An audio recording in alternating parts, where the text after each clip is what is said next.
മത്തായിയുടെ സുവിശേഷം 6-ാം അധ്യായത്തിലെ 19, 20, 21 പ്രസംഗ വിഷയത്തിൻ്റെ തുടർച്ചയായിട്ടുള്ള ഭാഗമാണ്. രണ്ടാമത്തെ ക്ലിപ്പാണിത്. അപ്പോൾ എന്നെ കേൾക്കുന്ന പ്രിയപ്പെട്ടവരെ, ഭൗതികമായ സമ്പത്തല്ല ദൈവാനുഗ്രഹമെന്ന് ദൈവദാസന്മാരും ദൈവമക്കളും നന്നായിട്ട് ഗ്രഹിക്കണം. എനിക്കിതിനെക്കുറിച്ച് ഒത്തിരി പറവാനുണ്ടെങ്കിലും വളരെ ചുരുക്കി പറഞ്ഞ് ഒരു 10, 20, 25 മിനിറ്റ് കൊണ്ട് ഈ പ്രസംഗം നിർത്താനാണ് കർത്താവിൽ ഞാൻ ശരണപ്പെടുന്നത്. 2 ക്ലിപ്പായിട്ട് ഹൃദയത്തിൽ വലിയ പ്രേരണ ഉണ്ടായി പറയാൻ. കർത്താവ് പറഞ്ഞു, ഈ ഭൂമിയിൽ നിക്ഷേപം സ്വരൂപിക്കരുത്.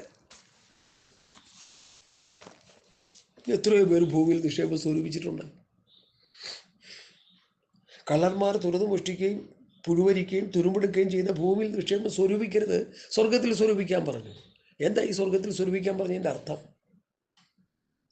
ആത്മീകമായ അനുഗ്രഹങ്ങളും ആത്മീകമായ സമ്പത്തും നമ്മൾ നേടിക്കൊണ്ടിരിക്കണം. ഹല്ലേലൂയ. വിശ്വാസത്തിൽ നമ്മൾ സമ്പന്നരായിക്കൊണ്ടിരിക്കണം. പ്രത്യാശയിൽ നമ്മൾ സമ്പന്നരാകണം. മക്കതോന്യ സഭയ്ക്കുണ്ടായ ഒരു പ്രത്യേകത എന്താ? കഷ്ടത എന്ന കഠിന ശോധനയിലായിരുന്നിട്ടും അവരുടെ സന്തോഷ സമൃദ്ധി. റോമാലേഖനം 5 പറയുന്നത് നീതിയുടെയും കൃപാദാനത്തിൻ്റെയും സമൃദ്ധി. 5-ാം അധ്യായത്തിൽ പറയുന്നു നീതിയുടെയും കൃപാദാനത്തിൻ്റെയും സമൃദ്ധി. വിശ്വാസത്തിൽ സമ്പന്നത, പ്രത്യാശയുടെ സമ്പന്നത. ഹല്ലേലൂയ. സ്വർഗത്തിലെ സകല ആത്മീയ അനുഗ്രഹങ്ങളാൽ നമ്മൾ സമ്പന്നരാകണം. സകല വചനത്തിലും പരിജ്ഞാനത്തിലും സമ്പന്നരായി കൊരിന്ത് സഭ. ഹല്ലേലൂയ. അങ്ങനെ സ്വർഗീയമായ അനുഭവങ്ങൾ, അനുഗ്രഹങ്ങൾ, സ്വത്രം കൃപാവരങ്ങളാലും ആത്മഫലങ്ങളാലും ആത്മവരങ്ങളാലും സമ്പന്നമാകുന്ന ഒരവസ്ഥയാണ് പുതിയ നിയമസഭയ്ക്ക് അപ്പോസ്തലന്മാരിലൂടെ ലഭ്യമായ അനുഗ്രഹത്തിൻ്റെ കലവറകൾ. അത് സഭയിൽ ഇന്ന് ശുശ്രൂഷിച്ച് ആ അനുഭവത്തിലേക്ക് നടത്താൻ ശുശ്രൂഷകന്മാരില്ലാതെ പോയി. ഇവിടെയാണ് ശുശ്രൂഷകന്മാർ പരാജയപ്പെട്ട് കിടക്കുന്നത്. ഇവിടെയാണ് ദൈവസഭയ്ക്ക് മൂല്യച്യുതി സംഭവിച്ചിരിക്കുന്നത്. സഭ അതിൻ്റെ യഥാർത്ഥ അവസ്ഥയിൽ നിന്ന് അബദ്ധസഞ്ചാരം ചെയ്തുകൊണ്ടിരിക്കുന്നു എന്നൊരു കർത്താവിൻ്റെ ദാസൻ ഒരു പുസ്തകത്തിൽ എഴുതിയത് ഞാൻ ഓർത്തുപോയി. ദൈവസഭയുടെ യഥാർത്ഥ പ്രമാണത്തിൽ നിന്ന് സഭ വ്യതിചലിച്ച് അന്യഥാ ഉപദേശത്തിലൂടെ യാത്ര ചെയ്തുകൊണ്ടിരിക്കുക. കള്ളപ്രവാചകന്മാരും ദുരുപദേഷ്ടക്കന്മാരും സഭയെ പിന്നോട്ടോടിച്ചു കൊണ്ടിരിക്കുകയാണ് എന്നൊരു വെളിപ്പാടാണ് കർത്താവ് എനിക്ക് തന്നിരിക്കുന്നത്. അത് ഞാൻ പ്രസംഗിച്ചുകൊണ്ടിരിക്കുക. അത് പ്രസംഗിച്ചുകൊണ്ടിരിക്കുന്നതിന് ഞാൻ മരണപ്പെടേണ്ടി വന്നാലും എനിക്ക് വിഷയമല്ലെന്നാ ഞാൻ ചിന്തിച്ചുകൊണ്ടിരിക്കുന്നത്. സത്യം വിളിച്ചു പറഞ്ഞാൽ മരിക്കുന്നതല്ലേ നല്ലത്. പൗലോസ് പറഞ്ഞല്ലോ, സത്യം പറഞ്ഞുകൊണ്ട് നിങ്ങളുടെ ശത്രുവായി പോയോ. ഗലാത്യർ 4:16. ഹല്ലേലൂയ. എന്നെ കേൾക്കുന്ന പ്രിയപ്പെട്ടവരെ, ഇന്ന് ഭൂമിയിൽ ഭൗതികം സമ്പാദിച്ചു കൊണ്ടിരിക്കുകയാണ് വിശ്വാസികളെന്ന് പറയുന്നവരും പാസ്റ്റർമാരെന്ന് പറയുന്നവരും. ധനസമ്പാദന മാർഗമായി സുവിശേഷ വേലയെ മാറ്റിക്കളഞ്ഞു. ഹല്ലേലൂയ. എനിക്ക് പ്രസംഗത്തിന് ഇത്ര വേണം, ഇത്ര രൂപ വേണം, ഇത്ര രൂപ വേണം, കണക്ക് പറഞ്ഞു പണം താല്പര്യപ്പെടുന്നവരാ ഇവിടെ വർദ്ധിച്ചു വരിക. കണക്ക് പറഞ്ഞ് പണം മേടിക്കുന്നവര് വർദ്ധിച്ചു വരിക. എനിക്ക് ഇത്ര കിട്ടണം. സ്വത്രം. ഞാൻ പറഞ്ഞല്ലോ, എൻ്റെ ശുശ്രൂഷ വേളയിൽ ഒരു വക്കീൽ സാറ്, റിട്ടയർഡ് ആയത് അദ്ദേഹമാണ്. ഇവരും ചെറിയ ചെറിയ കേസുകളൊക്കെ പോകുമായിരുന്നു. അദ്ദേഹം ഒരു രക്ഷിക്കപ്പെട്ട ഒരു മനുഷ്യനായിരുന്നു, രക്ഷിക്കപ്പെട്ട് സ്നാനപ്പെട്ട ഒരു സഹോദരനായിരുന്നു. 10 രൂപ എൻ്റെ കയ്യിൽ വെച്ചപ്പോൾ ഞാനത് സന്തോഷത്തോടെ സ്വീകരിച്ചു, പ്രാർത്ഥിച്ചു, തന്നെ അനുഗ്രഹിച്ചു. 10 രൂപ തന്നെ സ്വത്രാച്ചിട്ടാ കുഴപ്പമുണ്ടോ? ഒരു വലിയ നമ്മുടെ ഭാരതത്തിലെ കിടുകിട കീഴ്മേൽ മറിച്ചുകൊണ്ടിരിക്കുന്ന ഒരു പാസ്റ്റർ പറഞ്ഞത് ഞാൻ ഇപ്പോഴും ഓർത്തുപോയല്ലോ. ഈ പ്രസംഗം വരുമ്പോൾ ഓർക്കുകയാണല്ലോ. പണ്ട് ഞാൻ പേരും ആളും പ്രസ്ഥാനം ഒന്നും പറയുന്നില്ല. 7 രൂപ 50 പൈസ പിച്ചക്കാശായിട്ട് എണ്ണി ഇപ്പം ഞങ്ങൾ 7, 8 മെഷീൻ വെച്ച് ലക്ഷങ്ങൾ എണ്ണി എണ്ണി ബാങ്കിൽ കൊണ്ടുപോയി ഡബ് ചെയ്യുക. ആ ഇപ്പം കിട്ടുന്ന ദൈവാനുഗ്രഹവും മറ്റത് പിച്ചക്കാശും. ഇപ്പം ദർശനം എവിടെ നിൽക്കുന്നു ഈ ആത്മീയരെന്ന് പറയുന്നവർ? അവരുടെ ഹൃദയത്തിൽ ഉറഞ്ഞുകൂടി കിടക്കുന്ന ആ ദ്രവ്യാഗ്രഹത്തിൻ്റെ ആ വെളിപ്പെടുത്തലുകളല്ലേ ദൈവമക്കളെ അത്? ഹല്ലേലൂയ, സ്വത്രം. കോടിക്കണക്കിന് രൂപ മുടക്കി പ്രസ്ഥാനങ്ങളെ കെട്ടിപ്പൊക്കി ഭൗതിക നേട്ടത്തിന് വേണ്ടി മാത്രം വചനമെടുത്ത് കോട്ടിക്കളഞ്ഞ് കൂട്ടിച്ചേർത്ത് മറിച്ച് കളഞ്ഞ് പ്രസംഗിച്ച് കോടികൾ സമ്പാദിച്ച് കണ്ട ചപ്പും ചവറും ജനത്തെ തീറ്റിക്കുന്ന കള്ളപ്രവാചകന്മാരായി ദുരുപദേഷ്ടക്കന്മാരായി അനേകർ എഴുന്നേറ്റുകൊണ്ടിരിക്കുക. എൻ്റെ ഈ ശബ്ദം കേൾക്കുന്ന ആരെങ്കിലും അങ്ങനെയുള്ളവരുടെ പിടിയിൽ അമർന്നിരിക്കുന്നെങ്കിൽ കോരപുത്രന്മാരോട് പറഞ്ഞതുപോലെ ഞാൻ നിങ്ങളോട് ദൂത് പറയുന്നു, വിട്ട് നിങ്ങൾ ഓടിപ്പോയില്ലെങ്കിൽ നിങ്ങൾക്ക് രക്ഷയില്ല. നിത്യമായ നരകാഗ്നിയിലേക്ക് നിങ്ങൾ ചെന്ന് പതിക്കാനിടയായിത്തീരും. ഈ വെള്ളിയാഴ്ച ദിവസം നാളെ എനിക്കൊരു മീറ്റിംഗ് ഉണ്ട്. ഈ വെള്ളിയാഴ്ച ഞാനിവിടെ ഇരുന്ന് ഉപദേശിച്ച സമയത്തിൻ്റെ അല്പസമയം മണിക്കൂറുകൾ രാവിലെ തൊട്ട് 1-1.5 മണി വരെ ഞാൻ ഇരുന്നുള്ള ദൈവസന്നിധി. അതിനിടയ്ക്ക് ഇച്ചിരി തിരക്കും കാര്യങ്ങളൊക്കെ ഉണ്ടായിപ്പോയി. സ്തോത്രം. ആ സമയത്ത് ഈ വിഷയം എൻ്റെ ഹൃദയത്തിലേക്ക് വന്നു. കള്ളന്മാർ തുറന്നു മോഷ്ടിക്കുന്ന, പുഴുവരിക്കുന്ന, തുരുമ്പെടുക്കുന്ന ഭൂമിയിൽ നിക്ഷേപം സ്വരൂപിക്കരുത്, സ്വർഗത്തിൽ നിക്ഷേപം സ്വരൂപിക്കണം. എന്താണ് സ്വർഗത്തിൽ നിക്ഷേപം സ്വരൂപിക്കേണ്ടത്? Hallelujah, hallelujah, hallelujah. ഞാൻ എന്തിനിത് ഇത്ര ശക്തമായിട്ട് നിങ്ങളോട് പറയുന്നു? മത്തായിയുടെ സുവിശേഷം 19-ാം അധ്യായത്തിൽ ഒരു വ്യക്തിയെ നമുക്ക് കാണാൻ കഴിയും. ഞാനത് നിങ്ങളെ ഈ വചനം വായിച്ച് കേൾപ്പിക്കുന്നതാണ് എനിക്ക് സന്തോഷം. എൻ്റെ വായി തോന്നുന്നു പറയാതെ, വായിൽ വരുന്നത് പറയാതെ, മനസ്സിൽ തോന്നുന്നത് പറയാതെ വചനം വായിച്ച് പറയുന്നതാണ് എനിക്ക് വലിയ സന്തോഷം. അനന്തരം ഒരുത്തൻ വന്ന് അവനോട്, ഗുരു, മത്തായി 19:16 മുതൽ നിത്യജീവൻ പ്രാപിപ്പാൻ ഞാൻ എന്ത് ചെയ്യണമെന്ന് ചോദിച്ചു. അതിനവൻ, നന്മയെക്കുറിച്ച് ചോദിക്കുന്നത് എന്ത്? നല്ലവൻ ഒരുവനേ ഉള്ളൂ, ജീവനിൽ കടപ്പാൻ ഇച്ഛിക്കുന്നുവെങ്കിൽ കൽപ്പനകളെ പ്രമാണിക്കുക എന്ന് അവനോട് പറഞ്ഞു. അവ ഏതെന്ന് ചോദിച്ചതിന് യേശു കൊല ചെയ്യരുത്, വിചാരം ചെയ്യരുത്, മോഷ്ടിക്കരുത്, കള്ളസാക്ഷ്യം പറയരുത്. അപ്പം ഇവൻ യഹൂദനാണെങ്കിലും ന്യായപ്രമാണം വായിക്കാത്തവനാ, ഗുണം പിടിക്കാത്തവനാ. അപ്പം ഇതുപോലെ ഒത്തിരി പേര് ഇന്ന് നമ്മുടെ ആത്മീയ കുളത്തിൽ കിടപ്പുണ്ട്. ഈ ദുരുപദേഷ്ടക്കന്മാർ വന്ന് മേയുന്നതിൻ്റെ കാരണം തിരുവെഴുത്തറിയത്തില്ല. അറിയാം, മത്തായി 4, ലൂക്കോസ് 4-ൽ യേശുവിനെ പരീക്ഷിക്കാനായിട്ട് പിശാച് വരുമ്പോൾ യേശു ചെയ്യുന്നത് എന്താ? തിരുവെഴുത്തിൽ അങ്ങനെ പറഞ്ഞിരിക്കുന്നു പിശാചേ, തിരുവെഴുത്തിൽ അങ്ങനെ പറഞ്ഞിരിക്കുന്നു, തിരുവെഴുത്തിൽ അങ്ങനെ പറയും, വിട്ടുപോകാൻ പറഞ്ഞു. ഞാനും നിങ്ങളും ആയിരുന്നെങ്കിലോ ആ കല്ല് മുഴുവൻ അപ്പമാക്കി തീർത്ത് വലിയൊരു ഗോഡൗണും പണിത്, 1 ഏക്കർ സ്ഥലത്തിൻ്റെ ഉള്ളിൽ ഗോഡൗണും പണിത്, ഗിൽഗാൽ ഫുഡ് ഫാക്ടറി എന്നും പറഞ്ഞൊരു പേര് വിട്ട് കുറേ ട്രാക്ടർ മേടിച്ച് അവിടെ കൊണ്ടുവന്ന് ഇങ്ങനെ വെച്ച് ഈ അപ്പം മേടിക്കാൻ വരുന്നവർക്ക് അപ്പവും കൊടുത്ത് ഓരോ ട്രാക്ടറും കൊടുത്ത് സുവിശേഷ വേല ചെയ്ത് തന്നെ. അങ്ങനെയല്ലേ വല്ലതും ചെയ്യുന്നത്? സുവിശേഷ വേല, കള്ളക്കച്ചവടം നടത്തിയിട്ട് സുവിശേഷ വേല. സ്വത്രം. ഞാൻ വചനത്തിലേക്ക് മടങ്ങി വരട്ടെ. അപ്പം അപ്പനെയും അമ്മയും ബഹുമാനിക്കുക, കൂട്ടുകാരൻ നിന്നെപ്പോലെ തന്നെ സ്നേഹിക്കുക എന്ന് പറഞ്ഞു. യൗവനക്കാരൻ അവനോട്, ഇവയൊക്കെ ഞാൻ പ്രമാണിച്ചു പോരുന്നു. അവ ഏതെന്ന് ചോദിച്ചത് കൊണ്ടാണ് അവൻ പുസ്തകം വായിക്കുന്നില്ലെന്ന് പറഞ്ഞത്. അപ്പോൾ ഇവൻ പറയാ, ഇതൊക്കെ ഞാൻ പ്രമാണിച്ചു പോരുന്നു. ഇനി കുറവുള്ളത് എന്തെന്ന് പറഞ്ഞു. യേശു അവനോട്, സൽഗുണപൂർവ്വനാകാൻ ഇച്ഛിക്കുന്നെങ്കിൽ നിനക്കുള്ളത് വിറ്റ് ദരിദ്രർക്ക് കൊടുക്കുക, എന്നാൽ സ്വർഗത്തിൽ നിനക്ക് നിക്ഷേപം ഉണ്ടാകും. പിന്നെ ഒന്ന് എന്നെ അനുഭവിക്കാമെന്ന് പറഞ്ഞു. ഇവനെക്കാളും വളരെ സമ്പത്തുള്ളവനെയാൽ ഈ വചനം കേട്ടിട്ട് പൊക്കളഞ്ഞു. ഇനി ഇത് തന്നെ മർക്കോസ് 10-ാം അധ്യായത്തിൽ മർക്കോസ് പറഞ്ഞിരിക്കുന്നത് ഭാഗം നമുക്കൊന്ന് വായിക്കാം. 10-17 മുതലുള്ള വേദഭാഗങ്ങളിലാണ് അത് കിടക്കുന്നത്. അത് ഞാനൊന്ന് വായിക്കുന്നു. അവൻ പുറപ്പെട്ട് യാത്ര ചെയ്യുമ്പോൾ ഒരുവൻ ഓടി വന്ന് അവൻ്റെ മുൻപിൽ മുട്ടുകുത്തി, ഗുരു, നല്ല ഗുരു, നിത്യജീവൻ അവകാശമാക്കുവാൻ ഞാൻ എന്ത് ചെയ്യണം എന്ന് അവനോട് ചോദിച്ചു. അതിന് യേശു, എന്നെ നല്ലവനെന്ന് പറയുന്നത് എന്ത്? ദൈവം ഒരുവനല്ലാതെ നല്ലവൻ ആരുമില്ല. കൊല ചെയ്യരുത്, വിചാരം ചെയ്യരുത്, മോഷ്ടിക്കരുത്, കള്ളസാക്ഷ്യം പറയരുത്, ചതിക്കരുത്, നിൻ്റെ അപ്പനെയും അമ്മയും ബഹുമാനിക്കുക എന്നിങ്ങനെ കൽപ്പനകളെ നീ അറിയുന്നുവല്ലോ എന്ന് പറഞ്ഞു. അവനോട്, ഗുരു, ഇതൊക്കെയും ഞാൻ ചെറുപ്പം മുതൽ പ്രമാണിച്ചു പോരുന്നു എന്ന് പറഞ്ഞു. യേശു അവനെ നോക്കി അവനെ സ്നേഹിച്ചു. ഒരു കുറവ് നിനക്കുണ്ട്, നീ പോയി നിനക്കുള്ളത് എല്ലാം വിറ്റ് ദരിദ്രർക്ക് കൊടുക്കുക, എന്നാൽ നിനക്ക് സ്വർഗത്തിൽ നിക്ഷേപം ഉണ്ടാകും. പിന്നെ വന്ന് എന്നെ അനുഗമിക്കുക എന്ന് പറഞ്ഞു. അവൻ വളരെ സമ്പത്തുള്ളവനാകിയാൽ ഈ വചനത്തിൽ വിഷാദിച്ച് ദുഃഖിച്ച് പൊയ്ക്കളഞ്ഞു. മർക്കോസ് പറയുന്ന ഈ ഭാഗം ഇതാണ്. ഇനി ഇത് തന്നെ ലൂക്കോസ് 10-ാം അധ്യായത്തിൽ പറയുന്ന 10-25 മുതലുള്ള ഭാഗങ്ങളിൽ ഈ വ്യക്തിയെക്കുറിച്ച് പറയുന്നത് നമുക്ക് ഒന്ന് വായിക്കാം.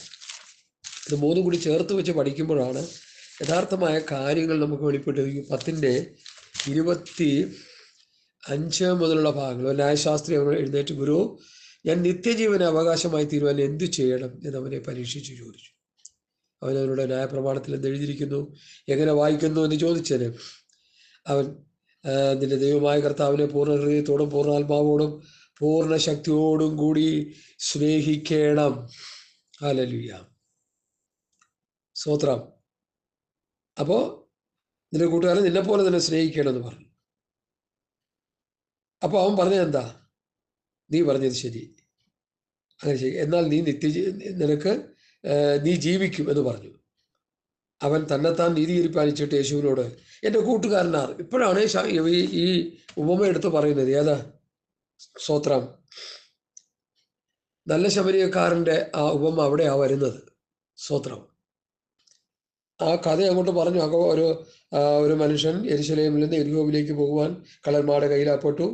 അവർ അവനെ വസ്ത്രം അടിച്ച് മുറിവേൽപ്പിച്ച് അന്തപ്രാണമായി വിട്ടയച്ചു. ആ വഴിയായ ഒരു പുരോഹിതൻ വന്നു, ലേവ്യം വന്നു. സ്തോത്രം. ലേവ്യം വന്നു, പുരോഹിതൻ വന്നു, കടന്നുപോയി. അത് ഈ ലേവ്യനും പുരോഹിതനും ഒക്കെ ഇവിടെ കർത്താവ് പറയും, ന്യായപ്രമാണത്തിന് മനുഷ്യൻ രക്ഷിക്കാൻ കഴിയില്ലെന്നുള്ളൊരു വിഷയം കൂടി ഇവിടെ നിന്ന് പഠിച്ചെടുക്കേണ്ടതായിട്ടുണ്ട്. സ്തോത്രം. എന്നാൽ നല്ല ശമരിയക്കാരൻ വന്നു. സ്തോത്രം. ആരായി നല്ല ശമരിയക്കാരൻ? ദൈവപുത്രനായ യേശു ക്രിസ്തു. അപ്പൊ കള്ളന്മാരാൽ മുറിവേറ്റ് കിടക്കുന്ന ഈ വ്യക്തിയെ രക്ഷിക്കുവാൻ ലേവ്യൻ വന്നു. സ്തോത്രം, സ്തോത്രം. ഞാൻ ആ വാക്യം വായിക്കാം. ഒരു പുരോഹിതൻ വന്നു, അവനെ കണ്ടിട്ട് മാറിപ്പോയി. ഒരു ലേവ്യനും അവനെ കണ്ടിട്ട് മാറിപ്പോയി. സ്തോത്രം, സ്തോത്രം. ലേവ്യനും പുരോഹിതനും ഒക്കെ ന്യായപ്രമാണത്തിന് നിഴലായി നിൽക്കുകയാണ്. ന്യായപ്രമാണത്തിന് മനുഷ്യരെ രക്ഷിക്കാൻ കഴിയില്ലെന്നാണ് ഈ വേദഭാഗത്തിൽ നമ്മൾ പഠിച്ചെടുക്കേണ്ടത്. ഹല്ലേലൂയ. പൗരോഹിത്യ ശുശ്രൂഷ കൊണ്ട് മനുഷ്യന് രക്ഷയില്ല. ന്യായപ്രമാണത്തിന് രക്ഷിക്കാനുള്ള വ്യവസ്ഥിതികളില്ല. അപ്പൊ ചോദിക്കുക, എന്തിനു കൊടുത്തു ന്യായപ്രമാണം? സ്ത്രീയുടെ സന്തതിയായി യേശുക്രിസ്തു വന്ന് യാഗമാകുന്നത് വരെ ആ യുഗങ്ങളിൽ ജീവിച്ചിരുന്ന മനുഷ്യന്, നിഷ്പാപയുഗം തൊട്ട് ന്യായപ്രമാണ യുഗം വരെ ജീവിച്ചിരുന്ന മനുഷ്യന് രക്ഷപ്പെടാനായിട്ടുള്ള ഒരു ടെമ്പററി ലോയാണ് ന്യായപ്രമാണം. എബ്രായ ലേഖനം 10-ാം അധ്യായം 1-ാം വാക്യം പഠിക്കുമ്പോൾ, ന്യായപ്രമാണം വരുവാനുള്ള നന്മകളുടെ നിഴലല്ലാതെ കാര്യങ്ങളുടെ സാക്ഷാൽ സ്വരൂപമല്ലായിക കൊണ്ട് ഒരു ഷാഡോ ആയിട്ട് നിൽക്കുകയാണ്. യേശുക്രിസ്തു വരുന്നു, വരുന്നു, വരുന്നു, വരുന്നു.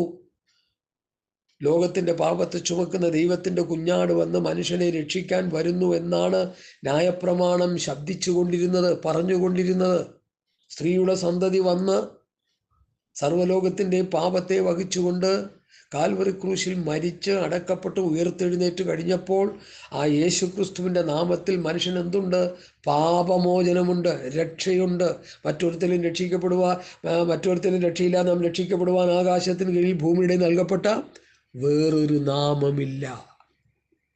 അപ്പം നിത്യജീവൻ പ്രാപിക്കാൻ വേണ്ടി യേശുവിൻ്റെ അടുക്കൽ വന്നവരെയൊക്കെ യേശു ഇടപെട്ടത് നമ്മൾ കണ്ടു കഴിഞ്ഞല്ലോ. ഒരു കുഷ്ഠരോഗി വന്നു, കർത്താവ് എന്നെ സൗഖ്യമാക്കണം. ഒരു തൊട്ട് സൗഖ്യമാക്കിയിട്ട് എന്താ പറഞ്ഞ കർത്താവ്? നീ പോയിരുന്ന് പാട്ട് പാടി ആത്മാവിൽ ആരാധിച്ച് പ്രാർത്ഥിച്ച് കർത്താവിൻ്റെ ഒരുങ്ങാൻ പറഞ്ഞു. അവൻ ന്യായപ്രമാണത്തിൽ അധിഷ്ഠനായി കിടക്കുന്ന അവനോട് പറഞ്ഞു, നീ പോയി മോചന പ്രമാണം അനുസരിക്കാൻ പറഞ്ഞു. പുരോഹിതനെ കാണിക്കാൻ പറഞ്ഞു. പുരോഹിതനെ കാണിച്ച് വേണ്ടതൊക്കെ ചെയ്യാൻ പറഞ്ഞു. മത്തായിയുടെ സുവിശേഷം 21-ാം അധ്യായം ശ്രദ്ധിച്ച് പഠിച്ചാൽ മോശയുടെ പീഠത്തിലിരിക്കുന്ന ശാസ്ത്രിമാരും പരീശന്മാരും ന്യായപ്രമാണം ജനത്തെ പഠിപ്പിക്കേണ്ടവരാ. അവർ ചെയ്തുകൊണ്ടിരുന്ന അക്രമങ്ങളെയും അനീതികളെയും കർത്താവ് പൊളിച്ച് യഥാർത്ഥ സത്യം വെളിപ്പെടുത്തുകയാണ്. മത്തായി 23 എന്ന അധ്യായം. ഒരിക്കൽ എന്നോടൊരു സഹോദരൻ വന്ന് ചോദിച്ചു, ആമ്പാട്ട് എല്ലാവരെയും കുറ്റപ്പെടുത്തിക്കൊണ്ടിരിക്കുക, കർത്താവും അപ്പോസ്തലന്മാർ ആരെയും കുറ്റപ്പെടുത്തിയില്ല. നീ പുസ്തകം വായിച്ചിട്ടുണ്ടോ? പുസ്തകമൊക്കെ ഞാൻ വായിച്ചിട്ടുണ്ട്. മത്തായിയുടെ സുവിശേഷം 21-ാം അധ്യായത്തിൽ കർത്താവ് എന്താ പറഞ്ഞു? ശാസ്ത്രിമാരെയും പരീശന്മാരെയും പൂമാലയിട്ട് ബഹുമാനിക്കുകയാണോ ചെയ്തത്? അവർക്ക് പട്ടം കൊടുത്ത് അനുഗ്രഹിക്കുകയാണോ ചെയ്തത്? ഇന്ന് പലരുമൊക്കെ ചെയ്യുന്ന പോലെ കണ്ട കള്ളന്മാർക്കും ഗുണമില്ലാത്തവന്മാർക്കല്ല ഓർഡിനേഷൻ കൊടുത്ത് പടക്കളത്തിലേക്ക് ഇറക്കുകയല്ലേ ചെയ്യുന്നത്? അല്ല ആത്മനിയോഗത്താലാണ് ശുശ്രൂഷിച്ചാക്കുന്നത്. ദൈവവചനം അനുസരിക്കാത്തവരെയും സാക്ഷ്യമില്ലാത്തവരെയും ഒക്കെ ഓർഡിനേഷൻ കൊടുത്ത് വേലയ്ക്ക് ഇറക്കിയില്ല. അതുകൊണ്ടല്ലേ ക്രൈസ്തവ ഗോളം ചീഞ്ഞ് നാറിക്കിടക്കുന്നത്? സത്യമല്ലേ ഞാൻ പറയുന്നത്? നിങ്ങൾ പ്രവൃത്തി പുസ്തകം 6-ാം അധ്യായത്തിലേക്ക് വാ. അവിടെ മേശയിൽ ശുശ്രൂഷിക്കാൻ വേണ്ടി ജനം കർത്താവിൻ്റെ ശിഷ്യന്മാരായിട്ടുള്ള അപ്പോസ്തലന്മാരുടെ കൂടെ നടക്കുന്നവർ പറഞ്ഞ് നിങ്ങൾ തിരഞ്ഞെടുത്തോളാൻ പറഞ്ഞു. ഞങ്ങൾക്ക് പ്രാർത്ഥനയിലും വായന ശുശ്രൂഷയിലും ഉറ്റിരിക്കുക, അതാ ഞങ്ങളുടെ പണി. ദൈവദാസന്മാർ പ്രാർത്ഥനയിലും വായന ശുശ്രൂഷയിലും ഉറ്റിരിക്കണം. ലോട്ടറി കച്ചവടത്തിനും പിന്നെ റിയൽ എസ്റ്റേറ്റ് ബിസിനസ്സിനും ഗ്യാസ് എടുത്ത് കൊടുക്കാനും പ്രാർത്ഥിച്ച് ആസ്പത്രി കൊണ്ട് തട്ടാനും പ്രാർത്ഥിച്ച് ആസ്പത്രിയിൽ എടുത്തുകൊണ്ട് വരാനും എയർപോർട്ടിൽ നിന്ന് കൊണ്ടുവന്ന് വിദേശത്തുള്ള സഹോദരന്മാരെ എയർപോർട്ടിൽ പോയി പിക്ക് ചെയ്തുകൊണ്ടൊന്ന് വീട്ടിൽ കൊണ്ട് തട്ടാനും പോകാൻ നേരത്ത് കൊണ്ട് എയർപോർട്ടിൽ വിടാനും ഇതൊക്കെ പാസ്റ്റർമാരുടെ ശുശ്രൂഷ. ഞാൻ കണ്ടുകൊണ്ടിരിക്കുന്ന കാര്യമല്ലേ ഈ പറയണേ. അതുകൊണ്ടല്ലേ പാസ്റ്റർമാരോട് പലർക്കും എന്നോട് വെറുപ്പ്. എന്നാൽ വളരെ പേര് എന്നെ ബഹുമാനിക്കുകയും സ്നേഹിക്കുകയും ചെയ്യുന്നവരുണ്ട്, വചന വെളിപ്പാടുള്ളവർ. അല്ലാത്തവർക്ക് വെറുപ്പ് തന്നെ തോന്നും. ഇഷ്ടപ്പെടാത്ത കാര്യം പറയുമ്പോൾ അവർക്ക് അങ്ങനെ സ്നേഹിക്കാൻ കഴിയുന്നത്? ഹല്ലേലൂയ. സത്യം പറയാതിരിക്കാൻ നമുക്ക് കഴിയില്ലല്ലോ. ഒരു പാസ്റ്ററിനെ സംബന്ധിച്ച്, ഒരു ദൈവദാസനെ സംബന്ധിച്ച് ശുശ്രൂഷ എന്താണ്? ഒരിക്കലും സഹോദരി എന്നോട് പറയുക, പാസ്റ്ററിൻ്റെ ശുശ്രൂഷ പാസ്റ്റർമാരോടാണ്. ഞാൻ പറയാം എനിക്കറിയത്തില്ല, ചിലപ്പോൾ അങ്ങനെ ആയിരിക്കാം. എന്നാൽ കർത്താവിനോട് ആ നിലയിൽ ഇടപെട്ടിട്ടുണ്ട്. പാസ്റ്റർമാരോട് ശരിക്കും ദൈവവചനത്തിലൂടെ അവരെ ഉപദേശിച്ചെടുക്കാനായിട്ട് 1 തീമോഥെയോസ് 2 തീമോഥെയോസ് തീത്തോസ് ഫിലോമോൻ ലേഖനങ്ങൾ ശക്തമായ വെളിപ്പാട് എനിക്ക് തന്നിട്ടുണ്ട്. ഞാൻ അതിനെക്കുറിച്ചുള്ള ക്ലാസ്സുകൾ പലതും ചെയ്തിട്ടുണ്ട്, ഇനിയും പലതും ചെയ്യാനായിട്ടിരിക്കുക. ഹല്ലേലൂയ. കാരണം ജനത്തിന് വിടുതൽ വേണം, ജനം ദൈവരാജ്യത്തിലേക്ക് പോകണം, ജനത്തിന് ആത്മരക്ഷ വേണം, ജനത്തിന് സത്യം ഗ്രഹിക്കണം. ഇത് വായിച്ചാൽ മനസ്സിലാകുന്ന കാര്യങ്ങളല്ലിത്. എന്നാ പിന്നെ വിശ്വാസികൾ എന്താ വായിച്ച് മനസ്സിലാക്കാത്തത്? ദൈവത്തിന്റെ ഗ്രഹവിചാരകന്മാരാണെന്ന് 1 കൊരിന്ത്യർ ലേഖനം 4-ാം അധ്യായത്തിൽ കർത്താവിന്റെ ശിഷ്യന്മാരെ കുറിച്ച് പറയുന്നുണ്ട്. ഞങ്ങൾ ദൈവത്തിന്റെ ഗ്രഹവിചാരകന്മാരാ, ദൈവമർമ്മങ്ങളുടെ ഗ്രഹവിചാരകന്മാരാ. 1 കൊരിന്ത്യർ ലേഖനം 4-ാം അധ്യായം വായിച്ച് പഠിച്ചാൽ മതി, ആരംഭവാക്യം. അപ്പൊ ദൈവമർമ്മങ്ങൾ ദൈവത്തിൽ നിന്ന് പ്രാപിച്ച് ജനത്തിന് കൊടുക്കേണ്ടവരാ. അവർ ലോട്ടറി കച്ചവടം നടത്തി, അവർ കല്യാണം നടത്തി, അവര് പിന്നെ എന്താ റിയൽ എസ്റ്റേറ്റ് നടത്തിക്കൊണ്ടിരുന്ന എങ്ങനെ നടക്കും സുവിശേഷ വേല? കണ്ടില്ലേ ബാംഗ്ലൂരിൽ നിന്ന് വന്ന് പ്രസംഗിച്ചത്? എൻ്റെ ഒരു സ്നേഹിതനുണ്ട്, ഒരു പാസ്റ്റർ, വളരെ അനുഗ്രഹിക്കുന്ന കർത്താവ്. അദ്ദേഹം പറഞ്ഞൊരു ക്ലിപ്പ് ഇങ്ങനെയാണ്: പിള്ള മനസ്സിൽ കള്ളമില്ല. പുള്ളി പറഞ്ഞത് പിള്ളയാ, പുള്ളി ആത്മീയ ജീവിതത്തിൽ ഒരു പിള്ളയാ. പിള്ള കള്ളം പറയാതെ ഉള്ളത് വിളിച്ചു പറഞ്ഞു. നിങ്ങൾ എന്തിനാ ഇത്രയും ശോഭിക്കണം? എനിക്കത് വലിയ ഒരു അനുഗ്രഹമായി തോന്നിയ എൻ്റെ ആ ടോക്ക്. വേറെ ചെയ്തുകൊണ്ടിരിക്കുന്ന വിളിച്ചു പറയുക, ദൈവം അവരെ അങ്ങ് പരിഹാസ്യ വിഷയമാക്കുക. ആത്മീയ ഗോളത്തിൽ അവരുടെ മുഖം മൂടി വലിച്ച് ചീന്താൻ ദൈവം അവരെ തന്നെ അങ്ങ് ഉപയോഗിക്കുക. സ്തോത്രം. പോട്ടെ, ഞാൻ അതിലേക്ക് വരുന്നില്ല. അപ്പൊ ഇവിടെ നമ്മൾ ചിന്തിച്ചുകൊണ്ടിരിക്കുന്ന വിഷയം, നിത്യജീവൻ പ്രാപിക്കാൻ എന്ത് ചെയ്യണം? കർത്താവിൻ്റെ കൂടെ നടന്ന ശിഷ്യന്മാരുടെ ചരിത്രം യോഹന്നാന്റെ സുവിശേഷത്തിലും മറ്റു വിധ ഭാഗങ്ങളിലൊക്കെ നമുക്ക് കാണാൻ കഴിയും. യോഹന്നാന്റെ സുവിശേഷം 6-ാം അധ്യായത്തിൽ പഠിക്കുമ്പോൾ 5 യവത്തപ്പവും 2 മീനും എടുത്ത് വാഴ്ത്തി നുറുക്കി കർത്താവ് ശിഷ്യന്മാർക്ക് തിന്നാൻ കൊടുത്തു. അവരെല്ലാം ഭക്ഷിച്ച് തൃപ്തി പ്രാപിച്ച് പോയി. പിറ്റേ ദിവസം കിട്ടുമെന്നും പറഞ്ഞ് വരിക. പിറ്റേ നാൾ കടക്കരയിൽ നിന്ന പുരുഷാരം പടകല്ലാതെ അവിടെ ഒന്നും ഇല്ലായിരുന്നു. പിറ്റേ ദിവസം പിന്നെയും തിന്നാൻ വന്നിരിക്കുക. ഇന്നത്തെ പെന്തക്കോസുകാരെ പോലെ മറ്റുള്ളവരെ ഞാനങ്ങ് വിടുക. തിന്നാനും കുടിക്കാനും കാറിനും വീടിനും വിസയ്ക്കും പിന്നെ ഭൗതിക അനുഗ്രഹങ്ങൾക്ക് വേണ്ടി കർത്താവിൻ്റെ പുറകെ പോകുന്ന ഒരു വലിയ സമൂഹമായി ഇന്നത്തെ പെന്തക്കോ സമൂഹം അധപ്പതിച്ചുപോയി, ജീർണിച്ചുപോയി. ആർക്കും നിത്യജീവൻ വേണ്ട. ആ ഗ്രൂപ്പ് ഇവിടെ വന്നേക്കുന്നത്. പിറ്റേന്നാൾ കടക്കരയിൽ നിന്ന് പുരുഷാരം ഒരു പടകല്ലാതെ അവിടെ ഒന്നുമില്ലായിരുന്നു. യോഹന്നാൻ 6:22 തൊട്ടാണ് വായിക്കുന്നത്. യേശു ശിഷ്യന്മാരുടെ കൂടി പടകിൽ കയറാതെ ശിഷ്യന്മാർ മാത്രം പോയി എന്ന് ഗ്രഹിച്ചു. എന്നാൽ കർത്താവ് വാഴ്ത്തിയിട്ട് അവർ അപ്പം തിന്ന സ്ഥലത്തിനരികെ തിബരിയാസിൽ നിന്ന് ചെറുപടകുകൾ എത്തിയിരുന്നു. യേശു അവിടെ ഇല്ലാന്നും ശിഷ്യന്മാരില്ലാന്നും പുരുഷാരം കണ്ടപ്പോൾ തങ്ങളും പടക് കയറി യേശുവിനെ തിരിഞ്ഞ് കവർന്നോവിലെത്തി. യേശു കവർന്നോവിൽ നിന്നാണ് ഇപ്പോൾ വള്ളവും പടകും ബോട്ടും ഒക്കെ പിടിച്ച് ലോറിയൊക്കെ പിടിച്ച് കല്ലട ബസ്സൊക്കെ പിടിച്ച് എവിടെ പോയിരിക്കുക? നേരെ കവർന്നോവിലേക്ക് പോയിരിക്കുക. എന്തിനാ പോയത്? രോഗശാന്തി, അത്ഭുതം, അടയാളം, വീര്യപ്രവൃത്തി, വിസ, കാറ്, വീട്, ലോറി, കണ്ടെയ്നർ, പ്ലെയിൻ ഇതൊക്കെ കിട്ടുമെന്നറിയാൻ വേണ്ടി പോയിരിക്കുക. അർത്ഥം ഭൗതിക നന്മകൾക്ക് വേണ്ടി പോയിരിക്കുക സഹോദരങ്ങളെ. ഇന്നത്തെ കാര്യമാണ് ഞാൻ ഈ പറയുന്നത്. യേശുവിനെ തിരഞ്ഞ് കവർന്നോവിലെത്തി. കടൽക്കരയിൽ അവനെ കണ്ടപ്പോൾ റബ്ബി, നീ ഇപ്പോൾ ഇവിടെ വന്നു എന്ന് ചോദിച്ചു. ഈ ചോദ്യം കേട്ടപ്പോൾ തന്നെ യേശു എന്താ പറഞ്ഞത്? അതിന് യേശു ആമേൻ ആമേൻ, ഞാൻ നിങ്ങളോട് പറയുന്നു, നിങ്ങൾ അടയാളം കണ്ടതുകൊണ്ടല്ല, അപ്പം നിന്ന് തൃപ്തരായത് കൊണ്ട് അത്രയും എന്നെ അന്വേഷിക്കുന്നത്. നശിച്ചു പോകുന്ന ആഹാരത്തിനായിട്ടല്ല, നിത്യജീവന് വേണ്ടി നിലനിൽക്കുന്ന ആഹാരത്തിനായിട്ട് പ്രവർത്തിപ്പീൻ. അത് മനുഷ്യപുത്രൻ നിങ്ങൾക്ക് തരും. അവനെ പിതാവാം ദൈവം മുദ്രയിട്ടിരിക്കുന്നു എന്ന് പറഞ്ഞു. സഹോദരങ്ങളെ ശ്രദ്ധിക്കുക, ഒരു വലിയ മർമ്മമാണ് ഇവിടെ കർത്താവ് പറഞ്ഞത്. അപ്പം നിന്ന് തൃപ്തരായി പിന്നെ പിറ്റേ ദിവസവും അപ്പം കിട്ടുമോ, രോഗശാന്തി കിട്ടുമോ, ഭൂതം പോകുമോ, അല്ലെങ്കിൽ വീട് കിട്ടും, കാറ് കിട്ടും, ലോറി കിട്ടും എന്ന് പറയും. ഇന്നത്തെ ന്യൂ ജനറേഷൻ പാസ്റ്റർമാർ പ്രസംഗിക്കുമ്പോൾ കൂടി വരുന്ന ജനത്തെ പോലെ ഒരു ഗ്രൂപ്പായിരുന്നു ഈ ഗ്രൂപ്പ്. കർത്താവ് അവരോട് എന്താ പറഞ്ഞത്? നശിച്ചു പോകുന്ന ആഹാരത്തിനായിട്ടല്ല, എന്തെല്ലാം സമ്പാദിച്ചു കൂട്ടിയാലും, പ്രാർത്ഥിച്ച് നേടിയ വീട്, പ്രാർത്ഥിച്ച് നേടിയ കാറും, പ്രാർത്ഥിച്ച് നേടിയ വിസയും, പ്രാർത്ഥിച്ച് നേടിയ വിദേശ ജോലിയും, പ്രാർത്ഥിച്ച് നേടിയതെല്ലാം എല്ലാം എല്ലാം എല്ലാം നശിച്ച് നാരാണ കല്ലടങ്ങും, നശിച്ച് നാമാവിശേഷമായി പോകും. നാം കേട്ട നിത്യജീവന്റെ വചനങ്ങൾ അനുസരിച്ച് ജീവിച്ച് നിത്യതയ്ക്ക് വേണ്ടി ഒരുങ്ങുന്നതാണ് ഒരു ദൈവവൈതലിന് നിലനിൽക്കുന്ന അനുഭവം.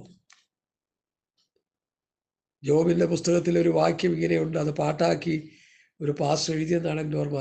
നഗ്നനായി ഞാൻ ലോകത്തിൽ വന്നു, നഗ്നനായി തന്നെ പോകുമേ, ലോകത്തിൽ ഇല്ല യാതൊന്നും, എൻ്റെ കൂടൊന്നു പോരുവാ. ലോകത്തിൽ എൻ്റെ കൂടെ പോരാൻ ഒന്നുമില്ലെന്നാണ് ആ പാട്ടുകാരൻ പറഞ്ഞു വെച്ചത്. എന്നാൽ ഞാൻ വെളിപ്പാട് പുസ്തകത്തിൽ യോഹന്നാൻ എഴുതിയത്, ആ വെളിപ്പാട് പുസ്തകത്തിൻ്റെ വചനങ്ങളെ ധ്യാനിച്ചു കഴിഞ്ഞപ്പോൾ ഒന്നുമില്ല കൂടെ പോരാനെന്ന് പാട്ടുകാരൻ പറഞ്ഞെങ്കിൽ, യോഹന്നാൻ അപ്പോസ്തലൻ ഒരു പാട്ട് എഴുതിയിരിക്കുന്ന ഇതാണ്. അതിൻ്റെ 14-ാം അധ്യായത്തിൻ്റെ 13-ാമത്തെ വാക്യം, ഞാൻ സ്വർഗത്തിൽ നിന്നൊരു ശബ്ദം കേട്ട് അത് പറഞ്ഞത്, എഴുതുക, ഇന്നു മുതൽ കർത്താവിൽ മരിക്കുന്ന വൃതന്മാർ ഭാഗ്യവാന്മാർ, അതേ അവർ തങ്ങളുടെ പ്രയത്നങ്ങളിൽ നിന്ന് വിശ്രമിക്കേണ്ടതാകുന്നു, അവരുടെ പ്രവൃത്തികൾ അവരെ പിന്തുടരുന്നു എന്ന് ആത്മാവ് പറയുന്നു. പാട്ടുകാരൻ പറഞ്ഞു, ഒന്നുമില്ല, എല്ലാം ഇട്ടേച്ചു പോകണം, ഒന്നും നമ്മുടെ കൂടെ വരത്തില്ല. ഇവിടെ യോഹന്നാൻ അപ്പോസ്തലൻ പറയുന്നു, നമ്മുടെ പ്രവൃത്തികൾ നമ്മുടെ പുറകെ വരുന്നു. അത് നിത്യജീവനായിട്ടും നിത്യ നരകത്തിനു വേണ്ടിയും ആ പ്രവർത്തികൾ നമ്മെ പിന്തുടരുകയാണ്. സഹോദരങ്ങളെ, ഈ യാഥാർത്ഥ്യം നമ്മൾ മനസ്സിലാകാതിരിക്കരുത്. നീ ചെയ്യുന്ന നന്മയും നീ ചെയ്യുന്ന തിന്മയും നിനക്കെതിരെ സാക്ഷ്യം പറയാനായിട്ട് വരും. അത് നിന്റെ കൂടെ വരും. നീ സമ്പാദിച്ചു വയ്ക്കുന്നതൊന്നും കൂടെ വരും, അത് വല്ലവരും കൊണ്ടുപോയി തിന്നും. ഹല്ലേലൂയ. നിന്റെ അധ്വാന ഫലം നീ തിന്നുവെന്ന് ന്യായപ്രമാണ പുസ്തകത്തിലുണ്ട്. എനിക്ക് പറയാനുള്ളത്, നേരെ ചുവേ സൂക്ഷിച്ച് ജീവിച്ചില്ലെങ്കിൽ അത് വല്ലവരും കൊണ്ടുപോയി തിന്നും. ഇപ്പം അതാ കണ്ടുകൊണ്ടിരിക്കുന്നേ. ഭക്തന്മാരുണ്ടാക്കിയിട്ടിടത്തൊക്കെ വല്ലവരും കയറി താമസിക്കുക, അതിൻ്റെ നന്മകൾ വല്ലവരും അനുഭവിച്ചുകൊണ്ടിരിക്കുക. ഭൗതിക സമ്പത്തിൻ്റെ പുറകെ ഓടി നടക്കല്ലേ വിശ്വാസികളെ, ദൈവമക്കളെ.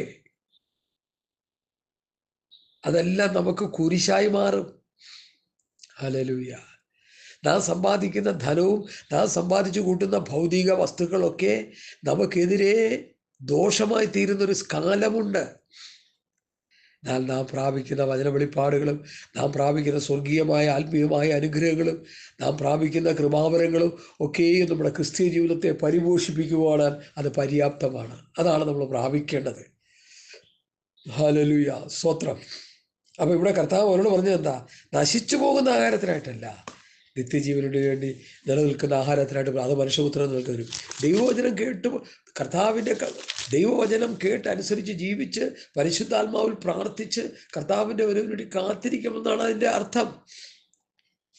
ഹല്ലേലൂയ. ആ അധ്യായത്തിൻ്റെ അവസാന ഭാഗത്ത് അവരുടെ ശിഷ്യന്മാർ പലരും കേട്ടിട്ട്, അതായത് കർത്താവ് നിത്യജീവന്റെ വചനങ്ങളെക്കുറിച്ച് പറയും. ഇവിടെ 6-ാം അധ്യായം എല്ലാവരും ഇത് വായിച്ച് പഠിച്ചോണേ. യോഹന്നാൻ്റെ സുവിശേഷത്തിലെ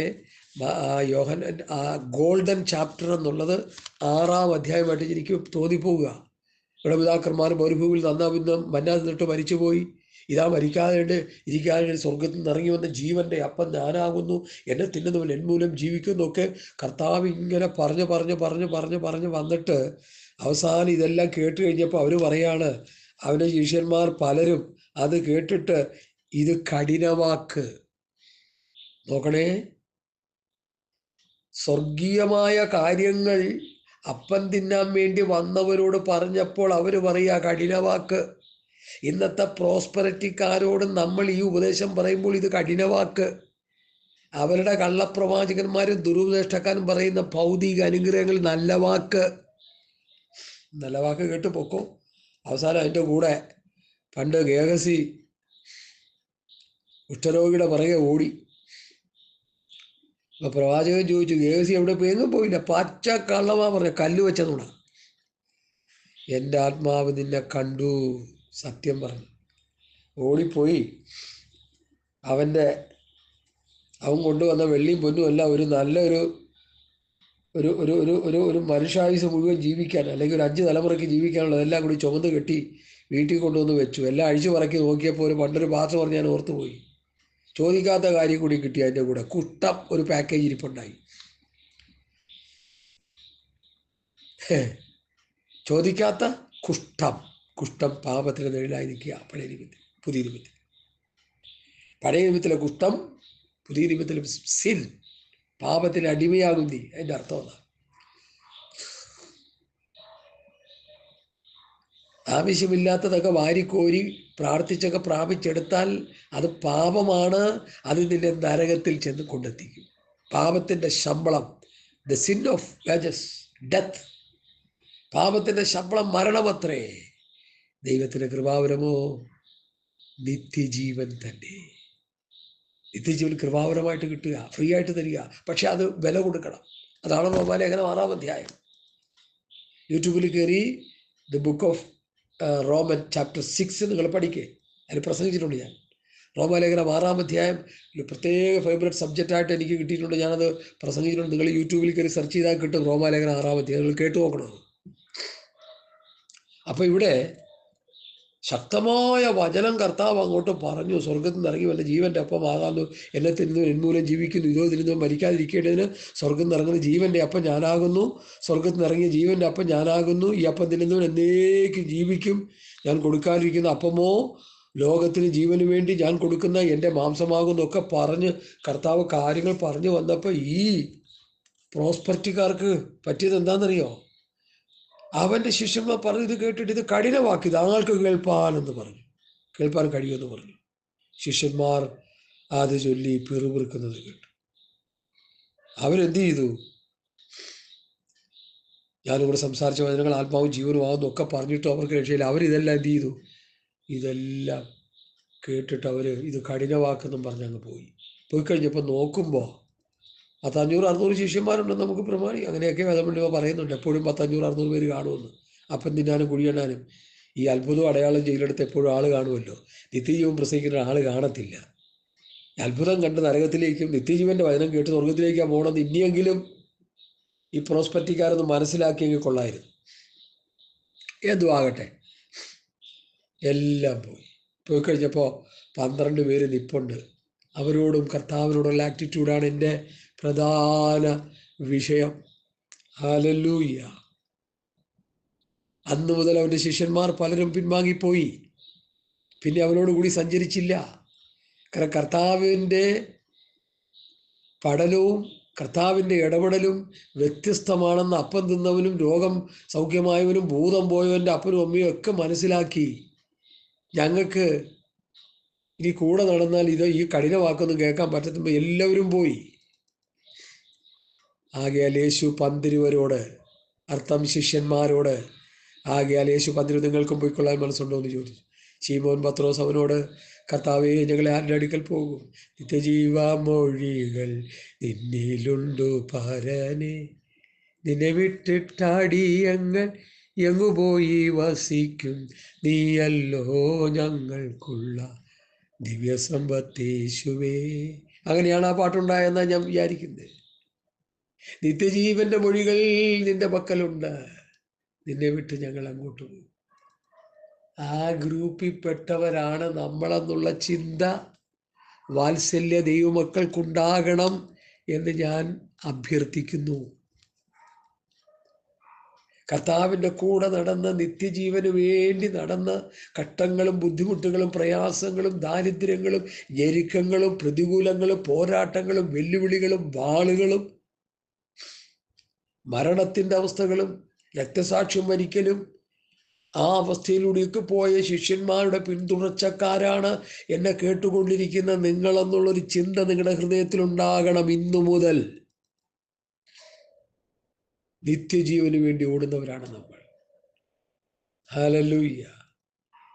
ഇങ്ങേ അറ്റം പോയാൽ 100 വയസ്സ് വരെ ബംഗ്ലാദേശുകാരെ 115 ദിവസം വരെ ജീവിച്ചെന്ന് വെച്ചോ, 120 വരെ ജീവിച്ചെന്ന് വെച്ചോ, പോട്ടെ. മെതുശലേഖിൻ്റെ ആയുസൊന്നും ആർക്കും കിട്ടാൻ പോകുന്നില്ല. ഉൽപ്പത്തി പുസ്തകം 5-ാം അധ്യായത്തിൽ എഴുതിയ ആയുസൊന്നും ആർക്കും കിട്ടാൻ പോണില്ല. ഇനി ഉറപ്പാത്. ലോകത്തിലെ ഏറ്റവും വലിയ ഫുട്ബോളർ ആയിരുന്നു പെലെ. അദ്ദേഹത്തെ കുറിച്ചൊരു ഫീച്ചർ ഞാൻ വായിച്ച് ഞെട്ടിപ്പോയി. ലോകത്തിലെ ഇന്റർനാഷണൽ സ്റ്റേഡിയങ്ങളിൽ മിന്നൽ പിണർ പോലെ ഓടി നടന്ന പെലെ 2 മനുഷ്യർ താങ്ങി നടത്തിക്കൊണ്ട് ബാത്റൂമിൽ കൊണ്ടുപോകുന്നതും ആഹാരം കഴിപ്പിക്കുന്നതും വസ്ത്രം ധരിപ്പിക്കുന്നതും ഒക്കെ ഞാൻ കണ്ടതാണ്. ഇത്രയൊക്കെ ഉള്ളൂ മനുഷ്യന്റെ ജീവിതം. എത്ര വലിയ മഹാനാണെങ്കിലും ശരി. അലക്സാണ്ടർ പറയും, എന്ത് ചെയ്തു? 33 വയസ്സ് കഴിഞ്ഞപ്പോൾ എന്നെ ചവപ്പട്ടിയിൽ വെച്ച് കൈ 2 വെളിയിലേക്കിട്ട്, ഞാനൊന്നും കൊണ്ടുവന്നില്ല, ഞാൻ വെറുങ്കയായി പോകുന്നു എന്ന് പറയാൻ തൻ്റെ ശിഷ്യന്മാരെ പ്രേരിപ്പിച്ചത് എന്താണ്? അവസാന മൂവ്മെന്റിൽ അലക്സാണ്ടറിന് മനസ്സിലായി, ഞാനൊരു പുഴുവാണെന്ന് അവന് മനസ്സിലായി. അതേ വേദപുസ്തകത്തിൽ യാക്കോബിനോട് സ്വർഗത്തിലെ ദൈവം പറഞ്ഞു, പുഴുവായ യാക്കോബേ, മരിച്ചു കഴിഞ്ഞാൽ ദൈവമക്കളെ സംബന്ധിച്ചിടത്തോളം പെട്ടി കയറ്റലാണല്ലോ പരിപാടി. ഹിന്ദുക്കളാണെങ്കിൽ കത്തിച്ച് ചാമ്പലാക്കുന്നത്, അതാ നല്ലതെന്ന് എനിക്ക് തോന്നുന്നത്. പെട്ടി കൊണ്ട് വെച്ച് കഴിഞ്ഞാൽ പിന്നെ ഇതിൻ്റെ അവകാശവാദി മക്കളും ഒന്നുമല്ല, പുഴുക്കളാ. ആ പുഴുക്കളായ മക്കളും കൊച്ചുമക്കളെല്ലാം കൂടി വന്ന് കാർന്ന് തിന്ന് തീർക്കും. അതിനൊരു സമയം കഴിയുമ്പോൾ, ഒരു 5-6 മാസം കഴിഞ്ഞ് അതിൻ്റെ ഉള്ളിൽ ഒന്നും കാണത്തില്ല, വെറും ചാരമല്ല, വെറും മണ്ണായി മാറും. വചനം കറക്റ്റ് നിറവേറും. മനുഷ്യാനി മണ്ണാകുന്നു, മണ്ണിലേക്ക് തിരികെ തീരും. ഇത്രയൊക്കെ ഉള്ളൂ. നമ്മുടെ വിദ്യാഭ്യാസവും നമ്മുടെ ധനവും നമ്മുടെ പ്രൗഢിയും ഒക്കെ ഇവിടെ എരിഞ്ഞടങ്ങുക. ഏത് വമ്പനാണെങ്കിലും ശരി, ഏത് വലിയവനാണെങ്കിലും ശരി, പുടിനും ട്രംപും പിന്നെ ബൈഡനും അതുപോലെ ലോകത്തിലെ വലിയ വലിയ രാഷ്ട്രത്തലവന്മാരൊക്കെ ചിന്തിക്കുന്ന അവരൊക്കെ എന്തോ സംഭവമാണെന്നൊന്നുമില്ല. ഈ പുഴുവിലൊന്നേ ഉള്ളൂ അവരും. നമ്മളത് മനസ്സിലാക്കിയാൽ മതി. നമ്മൾ വചനം പഠിച്ചു വരുമ്പോൾ നമുക്കത് മനസ്സിലാകും. സഹോദരങ്ങളെ, എൻ്റെ വാക്കുകളെ ദീർപ്പിക്കുന്നില്ല. കള്ളന്മാർ തുറന്നു മോഷ്ടിക്കുന്ന, പുഴുവരിക്കുന്ന, തുരുമ്പടിക്കുന്ന സ്വർഗ ഭൂമിയിൽ നിക്ഷേപം സ്വരൂപിക്കരുത്. കള്ളന്മാർ തുറന്നു മോഷ്ടിക്കാത്ത, പുഴുവരിക്കാത്ത, തുരുമ്പടിക്കാത്ത സ്വർഗത്തിൽ നിക്ഷേപം സ്വരൂപിച്ചു കൊള്ളണം. സരസവാക്യം 30:8-9 ദാരിദ്ര്യവും സമ്പത്തും എനിക്ക് തരാതെ നിത്യവൃത്തി തന്നെ നടത്തണമേ എന്നാണ് ഭക്തൻ പാടിയിരിക്കുന്നത്. 1 തീമോഥെയോസ് 6:7 ദ്രവ്യാഗ്രഹം സകലവിധ ദോഷത്തിന് മൂലമല്ലോ, ഇത് ചിലർ കാക്ഷിച്ചിട്ട് വിശ്വാസം വിട്ടുടന്ന് ബഹുദുഃഖങ്ങൾക്ക് അതിരായി തീർന്നിരിക്കുന്നു. നീയോ ദൈവത്തിൻ്റെ മനുഷ്യനായുള്ളവേ, അത് വിട്ടോട്. പണത്തിൻ്റെ പുറകെയുള്ള ഓട്ടം വിട്ടോട്. പേരിനും പ്രശസ്തിക്കും വേണ്ടിയുള്ള ഓട്ടം വിട്ടോട്. ഇത് പാസ്റ്റർമാർക്ക് റവറന്റ് പട്ടം കൊടുത്തില്ലെങ്കിൽ, ഡോക്ടർ പട്ടം കൊടുത്തില്ലെങ്കിൽ അവർക്ക് എന്തോ കുറച്ചിൽ പോലെയാണ്. അത് ദൈവകൃപ വിട്ടുപോയെന്നുള്ളതിൻ്റെ ലക്ഷണമാണ്. ഡോക്ടർ എന്നുള്ള പദം, റവറന്റ് എന്നുള്ള പദം ഒന്നും നമുക്ക് വേണ്ട. കർത്താവ് പറഞ്ഞു, നിങ്ങൾ ആരും വലിയവനാകണ്ട, നിങ്ങളെല്ലാം യുവർ പ്രദേശ്, നിങ്ങളെല്ലാം സഹോദരന്മാർ, നിങ്ങൾ ആരും പേരെടുക്കരുത്. കർത്താവല്ലേ പറഞ്ഞത്, നിങ്ങൾ ആരും പേരെടുക്കരുത്, നിങ്ങളെല്ലാം ബ്രദേഴ്സ്. റവറന്റ് എന്ന പദം ഇംഗ്ലീഷ് പുസ്തകം വായിച്ചു പഠിക്കണം. His name is reverend and holy and reverend. അവന്റെ നാമം വിശുദ്ധവും ഭയങ്കരവുമാകുന്നു. ഇന്നത്തെ പ്രസ്ഥാനത്തിന്റെ തലപ്പത്തിരിക്കുന്ന എല്ലാ പ്രസ്ഥാനത്തിന്റെ തലപ്പത്തിൽ റവറന്റുമാരും ഡോക്ടർമാരുമാണ്. നിങ്ങൾ ആ പൗലൂസിനെ കണ്ടുപിടിക്ക്, ചാവിള്ളയാകു, ചാവിള്ള. ഒന്ന് വെറുതെ ലേഖനം പഠിച്ചാൽ പറ്റിയ ഒന്ന് വായിച്ച് പഠിക്കുക. അതിൽ എഴുതി വെച്ചിട്ടുണ്ട്, പൗലൂസ് വ്യക്തമായി എഴുതി വെച്ചിട്ടുണ്ട്. ഹല്ലേലൂയ. എല്ലാവർക്കും പ്രത്യക്ഷനായി, ഒടുവിൽ അകാലപ്രജ പോലെയുള്ള എനിക്കും പ്രത്യക്ഷനായി. അകാലപ്രജ, born out of due time. അകാലപ്രജ, ഒടുവിൽ അകാലപ്രജ പോലെയുള്ള എനിക്കും പ്രത്യക്ഷനായി. ഞാൻ അപ്പോസ്തലന്മാരിൽ ഏറ്റവും ചെറിയവനല്ലോ, ദൈവസഭയെ ഉപദ്രവിച്ചതിനാൽ അപ്പോസ്തലൻ എന്ന പേരിന് യോഗ്യനല്ല. എങ്കിലും ഞാനാകുന്നത് ദൈവകൃപയാലാകുന്നു. എന്നോടുള്ള അവൻ്റെ കൃപ വ്യർത്ഥമായതുമില്ല. അവരെല്ലാവരെക്കാളും ഞാൻ അത്യന്തം അധ്വാനിച്ചിരിക്കുന്നു. എന്നാൽ ഞാനല്ല, എന്നോടുകൂടിയുള്ള ദൈവകൃപയത്രേ. റോമാലേഖനം 15:18 നമ്മൾ പഠിക്കുമ്പോൾ എന്താ 15:18 എഴുതിയിരിക്കുന്നത്? എപ്പോഴും നിങ്ങളെ പറഞ്ഞു കേൾപ്പിക്കും. ഇതൊക്കെ ഞാൻ പറയുന്നതിൻ്റെ കാരണം എന്താണെന്ന് വെച്ചാൽ, ഈ വലിയ വലിയ മഹാന്മാരുടെ ഈ പാക്കും ഈ പോഷത്വങ്ങളും കേട്ട് കഴിയുമ്പോൾ എൻ്റെ ഹൃദയത്തിൽ എനിക്ക് പറയാൻ പ്രേരണ തോന്നുന്നുണ്ടാണ് ഞാൻ പറയും. ഞാൻ ക്രിസ്തു മുഖാന്തരം ജാതികളുടെ അനുസരണത്തിനായിട്ട് വചനത്താലും പ്രവൃത്തിയാലും അടയാളങ്ങളുടെയും അത്ഭുതങ്ങളുടെയും ശക്തി കൊണ്ടും പരിശുദ്ധാത്മാവിൻ്റെ ശക്തി കൊണ്ടും പ്രവർത്തിച്ചല്ലാതെ മറ്റൊന്നും മിണ്ടുവാൻ ഞാൻ തുനിയുന്നില്ല. ക്രിസ്തു ഞാൻ മുഖാന്തരം പ്രവർത്തിച്ചു, കർത്താവ് എന്നിലൂടെ പ്രവർത്തിച്ചു. എനിക്കൊന്നും പറയാനില്ല. ഞാനവിടെ സൈലൻ്റാണ്. ഏ റവറൻ്റെ, ഏ ഡോക്ടറെ, നീ സൈലൻ്റ് ആക്. ക്രിസ്തു നിന്നിലൂടെ പ്രവർത്തിക്കട്ടെ. നീ കിടന്ന് പ്രസംഗിക്കുന്നത്, നീ കിടന്ന് കരെ കാണിക്കുന്നതൊന്നും ഒരു ഗുണവുമില്ല. നീ അങ്ങ് താണിരിക്കെ. ഞാൻ ക്രിസ്തുവിനോടുകൂടി ക്രൂശിക്കപ്പെട്ടിരിക്കുന്നു. ഇനി ജീവിക്കുന്ന ഞാനല്ല, ക്രിസ്തു അത്ര എന്നിൽ ജീവി. നീ അങ്ങ് മരിച്ചു കൊടുക്ക്, നീ അങ്ങ് ചത്തുകൊടുക്ക്. നിന്റെ റവറന്റ് പട്ടവും ഡോക്ടർ പട്ടവും കൊണ്ട് തോട്ടിക്കള. നിന്നിലെ അഹങ്കാരത്തിന്റെ ആ വ്യക്തിത്വം, ഈഗോ അങ്ങോട്ട് മരിക്കട്ടെ. അലക്സാണ്ടറിനേക്കാളും നീ വലിയവനാണോ? അല്ലല്ലോ. പൗലൂസിനേക്കാളും വലിയവനാണ് അലക്സാണ്ടർ പോട്ടെ, പൗലൂസിനേക്കാളും വലിയവനല്ലല്ലോ. പിന്നെ എന്തിനു ഈ വേഷം കെട്ട്? പണ്ട് ഞങ്ങളെയൊക്കെ ശാസ്ത്രി വേഷം കെട്ടെടുക്കരുത്. ഉള്ള വേഷം മതി, അധിക വേഷം കെട്ടെടുക്കരുത്. അധികമായിട്ടുള്ള മോടിയൊന്നും നീ ചെയ്യരുത്. ഈ റവറന്റുമാരൊക്കെ ഞാൻ കേട്ടത് 10, 65, 70 വയസ്സ്, അവരെ കണ്ടു കഴിഞ്ഞാൽ 35 വയസ്സ് പോലെ ഇരിക്കും. ബാക്കി ഞാൻ പൊളിച്ചങ്ങ് പറയുന്നില്ല. എന്താ കാര്യം? ഷൈൻ ചെയ്യാൻ. ഈ ഷൈൻ ചെയ്തതിൽ എവിടെ ചെന്ന് അവസാനിക്കുമെന്ന് അറിയാമോ? നരകക്കുഴി കിടന്ന് അഴിയേണ്ടി വരും. പ്രിയമുള്ളവരെ, ഞാൻ പറയുന്നത് സത്യമാ. അഹങ്കരിക്കരുത്. നിനക്ക് തന്നിരിക്കുന്ന സൗന്ദര്യം മതി, ഒന്നും വെച്ച് കെട്ടരുത്. സകല ദുഷ്ടതയും, ചതി, വ്യാജഭാവം, അസൂയ, നുണ, ഈ 5 കൂട്ടം പാപങ്ങളുണ്ട്. ഇതെല്ലാം വിട്ട് മായമില്ലാത്ത പാല് കുടിച്ചാലേ ശിശു വളരുള്ളൂ. വിശ്വാസി വളരാതെ ശൈശവാവസ്ഥ കിടക്കുന്ന എന്താണെന്നറിയാമോ? ദുഷ്ടത വിടുന്നില്ല, ചതി വിടുന്നില്ല, വ്യാജഭാവം വിടുന്നില്ല, അസൂയ വിടുന്നില്ല, നുണ വിടുന്നില്ല. ഇതെല്ലാം വെച്ചോണ്ട് റവറന്റും ഡോക്ടറും പറഞ്ഞ് ചമഞ്ഞ് കിടക്കുക. നിന്റെ മുഖം മൂടി പൊളിച്ചു കളയും. ബാംഗ്ലൂരുകാരൻ്റെ മുഖം മൂടി സ്വർഗത്തിലെ ദൈവം പൊളിച്ചു കളഞ്ഞു. ഇത് ചവറായി, ഗാർബേജായി, വേസ്റ്റായി അവർ ലോകത്തിൻ്റെ മുൻപാകെ. ഞങ്ങൾ പല സഹോദരന്മാർ അങ്ങോട്ടും ഇങ്ങോട്ടും ഇതിനെക്കുറിച്ച് സംസാരിക്കാൻ തുടങ്ങി. നമുക്ക് നാമേ പണിവതുനാകം നരകവും അതുപോലെ. നരകം അവരവര് തന്നെ സൃഷ്ടിച്ചു വെച്ചത്.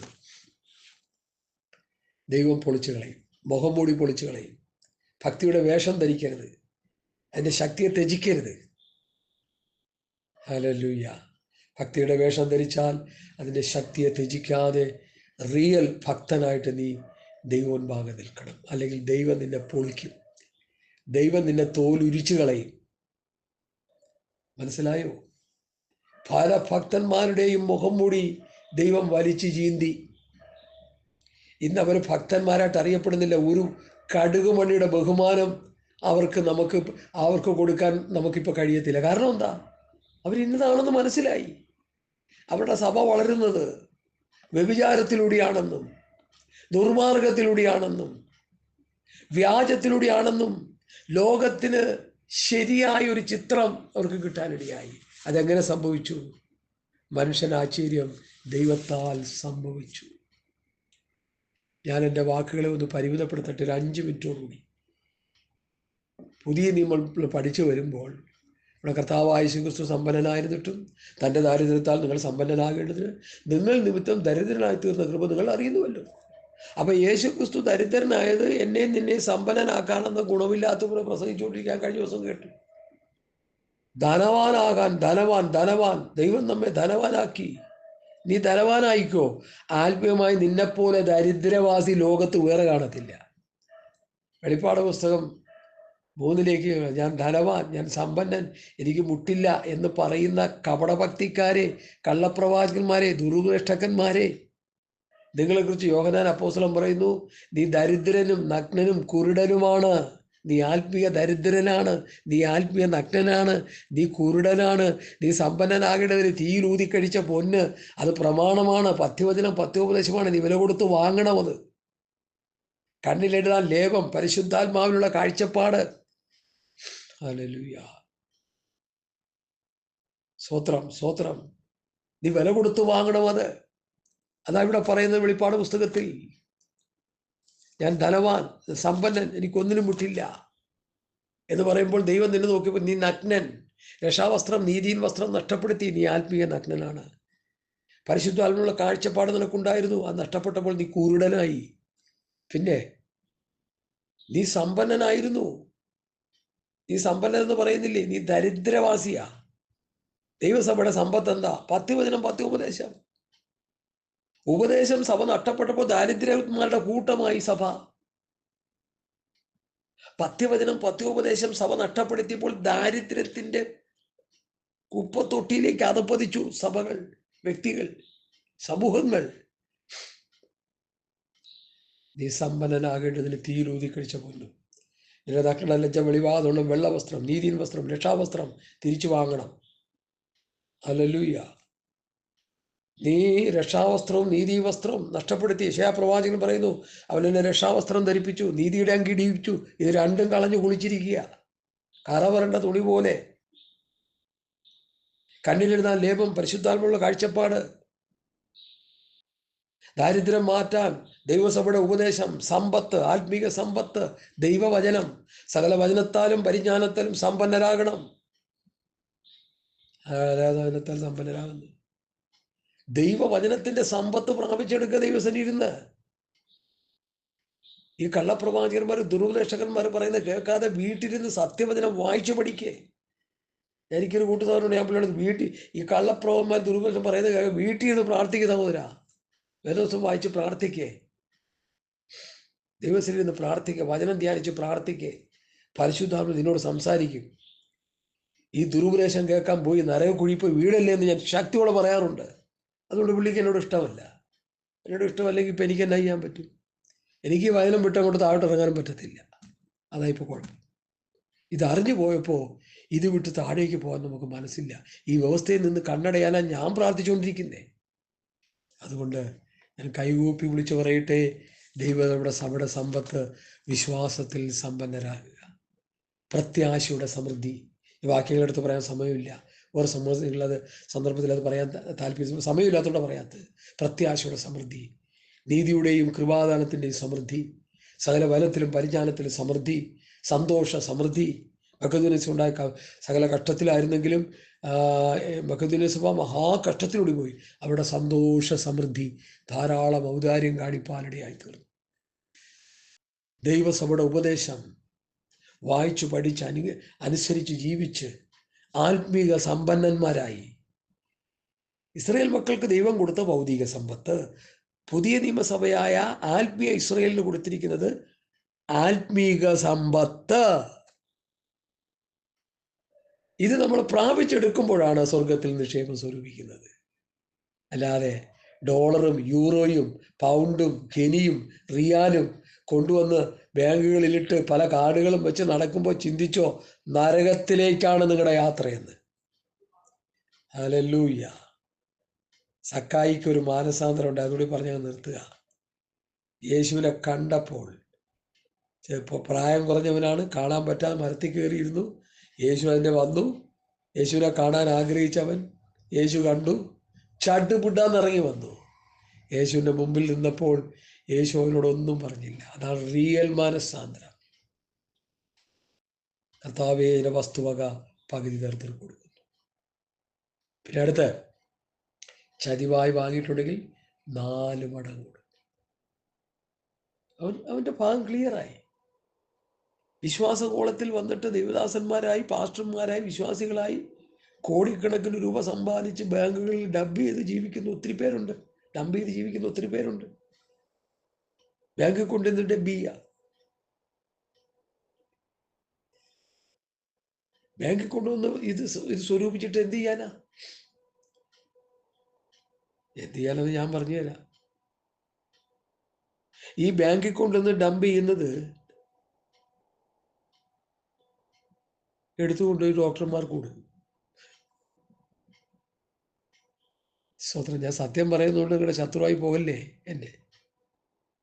ഡോക്ടർമാർക്ക് കൊടുക്കും ലക്ഷങ്ങൾ. ഈ ഡോക്ടർമാരെ കൺസൾട്ട് ചെയ്യാൻ നേരത്തെ അവർ ചോദിക്കുന്നത്, എവിടെയായിരുന്നു അച്ഛൻ? ഞാൻ USA കേൾക്കേണ്ട താമസമുള്ളൂ അവൻ. പിന്നെ നിന്റെ ബാങ്ക് കൈലിയാക്കാൻ അവന് മതി, വേറെ ആരും ചെയ്യണ്ട. അതാ കള്ളന്മാർ തുറന്നു വഴി പുഴുവരിക്കുക എന്ന് പറഞ്ഞതിൻ്റെ അർത്ഥം. അല്ല, വീട്ടിൽ കയറി കള്ളൻ എടുത്തുകൊണ്ട് പോകണമെന്നല്ല. ഏതെങ്കിലും നിലയിൽ അത് സാത്താൻ അത് തകർത്ത് തരിപ്പണമാക്കും. അതുകൊണ്ട് ഞാൻ എൻ്റെ ശുദ്ധ മനസ്സിൽ നിന്ന് പറയുക, ഈ കോടിക്കണക്കിന് സമ്പാദിച്ച് വെച്ചിട്ടൊന്ന് സ്വർഗത്ത് പോകാമെന്ന് ആരും വിചാരിക്കരുത്. അതെല്ലാം വിറ്റ് ദരിദ്രർക്ക് കൊടുക്കണം. ഉണ്മാൻ ഉടുപ്പാനും ഉണ്ടെങ്കിൽ മതിയെന്ന് വെക്കണം. സമ്പത്തെല്ലാം വിറ്റ് ദരിദ്രർക്ക് കൊടുക്കാൻ പറഞ്ഞ എല്ലാം അന്യാധീനപ്പെടുത്തി കൊടുക്കാനാണെന്ന് നിങ്ങൾ ചിന്തിക്കരുത്. അത് ന്യായമായ നിലയിൽ വിനിയോഗിക്കണം. കൂട്ടായ്മയിൽ വരുന്ന കഷ്ടം അനുഭവിക്കുന്ന സഹോദരിമാർ വിവാഹം കഴിക്കാതിരിക്കുന്നത് നിശ്ചയമായിട്ട് ചെയ്തിരിക്കണം. വീടില്ലാത്തവർ വീട് വെച്ച് കൊടുത്തിരിക്കണം. അന്നത്തിന് വകയില്ലാത്തവൻ അത് കൊടുത്തിരിക്കണം. സഭയിലെ പാവപ്പെട്ട വിശ്വാസികളെ ഭൗതിക നന്മ കൊണ്ട് അവർക്ക് ഒരു അനുഗ്രഹമായി തീരണം നമ്മൾ. ഹല്ലേലൂയ. ഞങ്ങളെ ദൈവവചനം പഠിപ്പിച്ച കർത്താവിൻ്റെ ദാസന്മാർ ഇതൊക്കെ ശക്തിയോടെ പറയുമായിരുന്നു. അതുകൊണ്ടാണ് ഞാൻ പറയുന്നത്. നമുക്ക് ഈ ലോകത്തിലെ ഭൗതികമല്ല നമ്മുടെ സമ്പത്ത് ആത്മീയമാണ്. നമ്മൾ പാടുമല്ലോ, എൻ്റെ സമ്പത്തൊന്നു ചൊല്ലുവാൻ വേറെയില്ലെന്ന്, യേശു മാത്രം സമ്പത്താകുന്നു. വെറുതെ കിടന്ന് പാടുക. കോടിക്കണക്കിന് ഉണ്ടാക്കി വെച്ചിട്ട് എൻ്റെ സമ്പത്ത് യേശുവാന്ന്. ആരെങ്കിലും വന്ന് കൊച്ചിനെ കെട്ടിക്കാനായിട്ട് ഒരു 24,000 ചോദിച്ചാൽ എവിടെയാടാ കാശ്? എന്നാ എനിക്കറിയാം, ഒരു ഭക്തൻ പറഞ്ഞ കാര്യമാണ് ഞാൻ ഈ പറയുന്നത്. ഹല്ലേലൂയ. അതുകൊണ്ട് എനിക്കൊന്നേ പറയാനുള്ള, കർത്താവ് വരാറായി.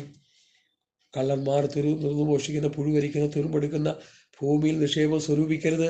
കള്ളന്മാർ തുറന്നു മോഷ്ടിക്കാത്ത, പുഴുവരിക്കാത്ത സ്വർഗത്തിൽ നിക്ഷേപം. വിശ്വാസത്തിൽ സമ്പന്നത, പ്രത്യാശയിൽ സമ്പന്നത, സകല വനത്തിലും പരിജ്ഞാനത്തിലും സമ്പന്നത, സന്തോഷ സമൃദ്ധി, സ്വർഗത്തിലെ സകല ആത്മീയ അനുഗ്രഹത്താലുള്ള സമ്പന്നത.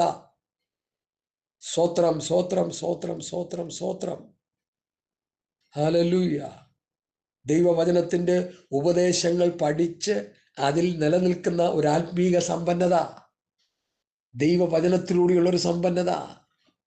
ഹല്ലേലൂയ. കൃപാവരങ്ങളുടെ സമ്പന്നത. കൃപാവരങ്ങൾ പ്രാപിച്ച് ജീവിക്കുമ്പോൾ നമ്മൾ ആത്മീയ സമ്പന്നരാല. സകല വരങ്ങളാലും കൃപകളാലും നിറയപ്പെട്ടവരായി, ദൈവവചനത്താൽ പരിപോഷിക്കപ്പെട്ടവരായി, പ്രത്യാശയുടെ ഉന്നതമായ സമ്പത്ത് പ്രാപിച്ച് വിശ്വാസത്തിൽ ഉറച്ചു നിൽക്കുന്ന അനുഭവം. അത് വിശ്വാസത്തിൻ്റെ സമ്പന്നത. അൻപട ചൊരിഞ്ഞ നദികൾ പൊങ്ങി കാറ്റടിച്ചു, വീട് മേലച്ചു വീണില്ല. കാരണം എന്താ? വിശ്വാസത്തിൽ സമ്പന്നനായതുകൊണ്ട്. കർത്താവ് പറഞ്ഞ വചനത്തിൽ അധിഷ്ഠിതമായി ജീവിതം നയിച്ചതുകൊണ്ട് പ്രതികൂലങ്ങളും പ്രശ്നങ്ങളും വന്നപ്പോൾ ക്രിസ്ത്യ ജീവിതത്തിൽ തളർന്നു പോയില്ല, ഉലഞ്ഞു പോയില്ല. അതാണ് എൻ്റെ അടുക്കൽ വന്ന് എൻ്റെ ഈ വചനങ്ങളെ കേട്ട് ചെയ്യുന്നവൻ പാറമേൽ വീടുപെടുന്ന ബുദ്ധിയുള്ള മനുഷ്യനോട് തുല്യനാകുന്നു. വൻമഴ ചുരിഞ്ഞു, നദികൾ പൊങ്ങി, കാറ്റടിച്ചു, വീടിന്മേൽ അരച്ചു, അത് വീണില്ല. യേശുക്രിസ്തു പറഞ്ഞ വചനത്തിലും പ്രബോധനത്തിലും ഉപദേശത്തിലും കെട്ടുപണി ചെയ്യാത്തവൻ മണലിൽ മേൽ വീടുപെടുന്ന മനുഷ്യനോട് തുല്യനാണ്. വൻമഴ ചുരിഞ്ഞു, നദികൾ പൊങ്ങി, കാറ്റടിച്ചു, അത് വീണു, അതിൻ്റെ വീഴ്ച വലിയതായിരുന്നു. അർത്ഥം നരകത്തിൽ പോയി നിബദിച്ചു എന്നാണ് അതിൽ നമ്മൾ പഠിക്കേണ്ടത്. അതുകൊണ്ട് പ്രിയമുള്ളവരെ, കള്ളന്മാർ തുറന്നു മോഷ്ടിക്കാത്ത, പുഴുവലിക്കാത്ത, തുരുമ്പെടുക്കാത്ത, സ്വർഗത്തിൽ നിക്ഷേപം സ്വരൂപിച്ച് ആത്മീക സമ്പന്നരായി പ്രത്യാശയുടെ സമൃദ്ധിയിൽ, സന്തോഷ സമൃദ്ധിയിൽ, സകല വനത്തിലും പരിജ്ഞാനത്തിലും സമൃദ്ധിയിൽ, ആത്മീയ അനുഗ്രഹങ്ങളുടെ സമൃദ്ധിയിൽ ജീവിച്ച് വേഗം വരുന്ന കർത്താവിനെതിരേൽപ്പാൻ ഈ വചനങ്ങൾ മുഖാന്തരമായി ഭവിക്കട്ടെ എന്ന് ആത്മാർത്ഥമായി പ്രാർത്ഥിച്ചുകൊണ്ട് എൻ്റെ വാക്കുകളെ ചുരുങ്ങുന്നു. കർത്താവ് ഈ വചനങ്ങളാൽ നമ്മെ അനുഗ്രഹിക്കട്ടെ. ആമേൻ, ആമേൻ, ആമേൻ, ആമേൻ, ആമേൻ, ആമേൻ, ആമേൻ. സ്തോത്രം. Hallelujah, hallelujah. സ്തോത്രം, സ്തോത്രം, സ്തോത്രം, സ്തോത്രം.